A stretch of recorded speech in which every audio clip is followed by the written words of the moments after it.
La fiesta de Santana era el 26 de julio. Justo fallece en el año 52 Eva Perón, duelo nacional. Y nosotros protestando porque nunca teníamos un baile una vez al año y justo duelo, hubo baile y la juventud protestando.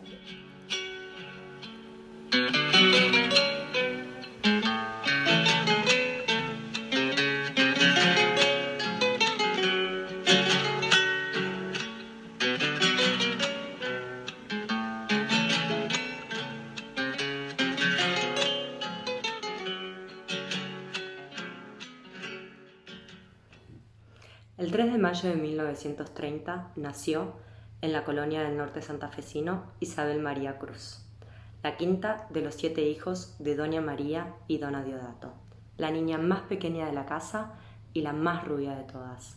De pelo blanco, blanco, blanco, se ganó el apodo de la Paya, para quienes no sabían que en su familia le decían Beli. Yo nací 64 años después, el mismo día, en la provincia de Buenos Aires, y soy la más chica de sus nietos. Creció en el campo y aprendió a hacer las tareas típicas de la época, como bordar, tejer y coser. Y le encantaba hacerlas a la hora de la siesta mientras conversaba con su hermana mayor, Elda, que es la madrina de mi papá, su hijo mayor, Luis. Por aquel entonces no tenía idea de cuánto tejería para sus nietos y sus nietas. No se imaginaba que con sus lanas y con sus puntos, Santa Clara, Jersey y arroz, iba a tejer, como le gusta decir a ella, un camino entre La Quiaca y Ushuaia, pero más cálido y más hermoso que la Ruta 40. A veces los hacía con corazones y con más de 3 colores. También los hacía con 8 en las mangas y en el frente. Y si le pedíamos el modelo de algún negocio, lo podía hacer, lo lograba, pero más especial, porque estaba hecho con sus propias manos. Pero no todo eran tareas laborales femeninas, esas eran la mayor parte de las veces sus distracciones. Todas las mañanas, al alba, bien tempranito, ¿sí? Y también por las tardecitas, al crepúsculo, trabajaban en el tambo ordeñando las vacas. Esas eran tareas más pesadas, que las hacían con mucho amor y donde nos ha inculcado y demostrado que el trabajo dignifica. También fue a la escuela primaria, aunque sabemos que eso no era lo que más le gustaba, porque le ataban su mano hábil, la izquierda, con un pañuelo atrás de la espalda. De esa época cuenta algunas anécdotas que tampoco son muy agradables. Por ejemplo, que hacían caminar sobre granos de maíz desparramados por el piso del patio a los compañeritos que se portaban mal. Recuerdo muy bien que cuando fui a Villa Trinidad de viaje con mi familia, a mis 5 años, a pasar una Navidad, fuimos a conocer la escuela de la Yaya a Colonia Ana. Y pude imaginarme ese castigo del que ella me hablaba en el patio, de tantas veces que Ibis ya por entonces me lo había contado. Hoy, en la familia, los zurdos somos 6, sus 3 hijos y 3 de sus nietos, Rodri, Kate y yo. Estudió en Colonia Ana, en la escuela rural número 131, donde asistía a clases con su hermana Aurora y su vecina y amiga Albina, en Zulki. Y luego en una volantita coche plaza, en la que según recuerda Aurora, en sus memorias que nos dejó, trepaban Pepa, Kuriger, Krubel y May. En esos relatos Aurora también cuenta cómo Isabel tenía apenas unos meses y la dejaron abandonada en un chiquero de chanchos. Y también una noche, de tanto amacar su cuna, terminó tirándola al piso. De tantas travesuras que le hacían sus hermanos, la Yaya ha debido de avivarse. Unos años más tarde, yo también me avivé y le hacía mula mientras jugábamos a la canasta. Básicamente, le miraba las cartas en el reflejo de los anteojos. La Yaya estudió en Ercilia, en un colegio de monjas. Siempre le pareció muy severa su educación. Las monjas, cuando se enojaban, les decían: Dios los va a castigar. Y a ella le parecía algo muy raro y se preguntaba para sus adentros: ¿cómo Dios nos va a castigar si Dios todo lo perdona y Dios es misericordioso? No todo eran labores y tareas. La hora de la siesta de los adultos era para Isabel la hora de jugar a la sombra de algún árbol. Fabricaba muñecos con barro y palitos, con los que armaban personajes. Jugaban mucho con sus vecinos y con sus hermanos menores, el Fito y el tío Rulo. Seguramente en esas tardes que habrá tarareado alguno de esos folclores que tanto le gustaban, y tal vez hasta haya aprendido a zarandear su pollera. La música siempre la trajo. Tanto le gustaba la música que soñaba con ser pianista. Por eso, cuando jugaban con Aurora las señoras y usaban el fortín, Isabel tocaba el piano en el volante. En sus últimos años de primario, en el colegio de monjas de Ercilia, Santa Teresita del Niño Jesús, hizo algunos intentos por tocar el piano, pero la verdad es que no se llevaba bien con las hermanas. Tal es así que sexto grado lo rindió libre, preparada por su hermana Aurora, 3 años mayor.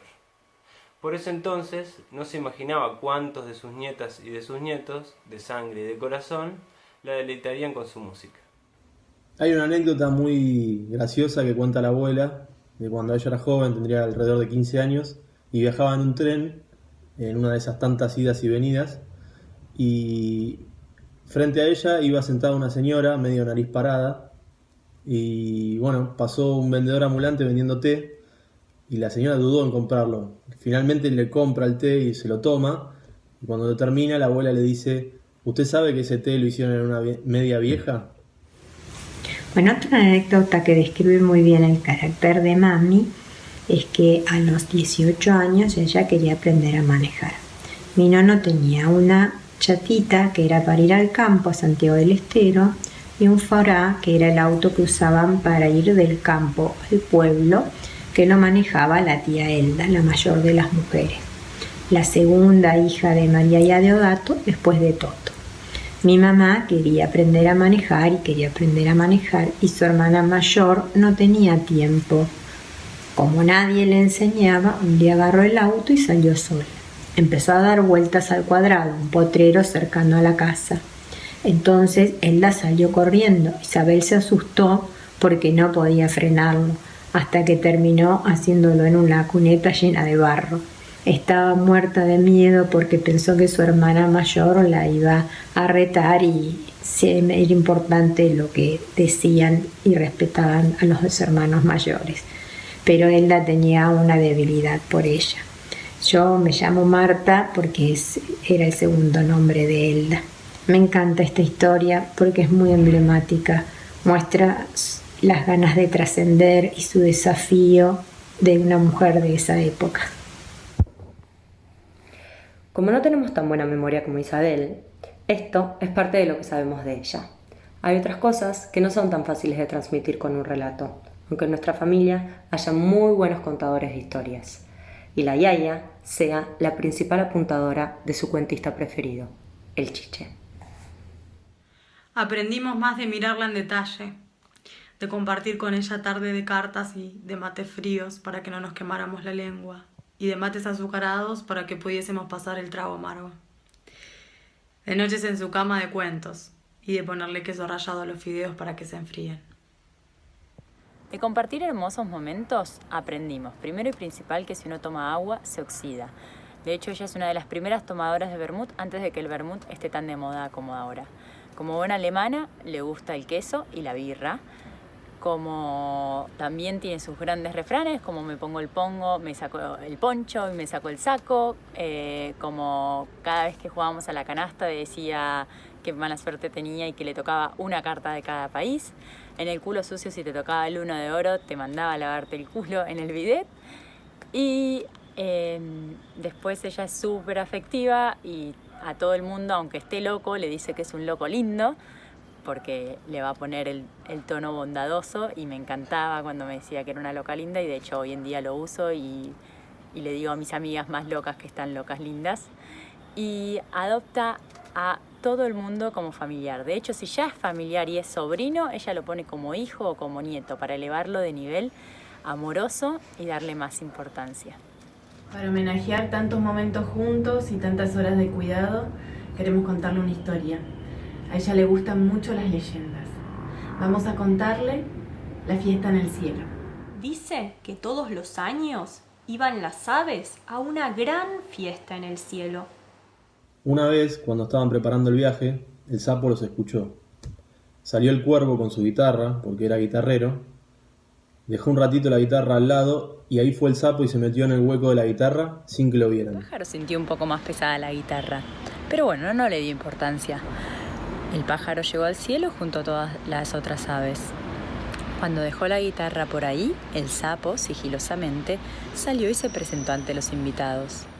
Cuando llegó y lo vieron los pájaros, contentos todos con sus alitas aplaudiendo, aunque se preguntaban, ¿cómo habrá subido el sapo? ¿Con quién habrá venido? Todos comieron, cantaron y bailaron. También tomó parte de la farra el sapo. Cuando llegó la hora de volver, el sapo calladito se le metió en el hueco de la guitarra del cuervo. A todo esto el cuervo lo vio y no dijo nada. Entonces se dio cuenta cómo había llegado al cielo. Ah, con que así era la cosa. Este venía conmigo, dijo el cuervo. Se puso la guitarra a media espalda y salió volando hacia abajo. Claro, de regreso a la tierra. Ya cuando calculaba que iba por la mitad del camino, tumbó la guitarra y ahí salió el sapo volando como una pedrada. Cuando se dio cuenta que iba a pegar contra la tierra, empezó a gritar. Piedras, háganse un lado que las voy a partir. Se pegó un tremendo golpe, se machucó y se lastimó por todo el cuerpo. Y dicen que ese fue el origen de las manchas que tiene el sapo macho, no la hembra. Y colorín colorado, este cuento se ha terminado. Estas son algunas de las muchas enseñanzas que nos inculca Isabel, Beli o la Yaya, siempre contándonos leyendas para mostrarnos e inculcarnos la importancia de conocer nuestros orígenes o de su origen que nos ha relatado. Hoy, gracias a Dios, festejamos sus primeros 90 años. Muchas gracias por todas tus enseñanzas. ¡Feliz! ¡Feliz! ¡Te queremos mucho! ¡A ver! Dale besito.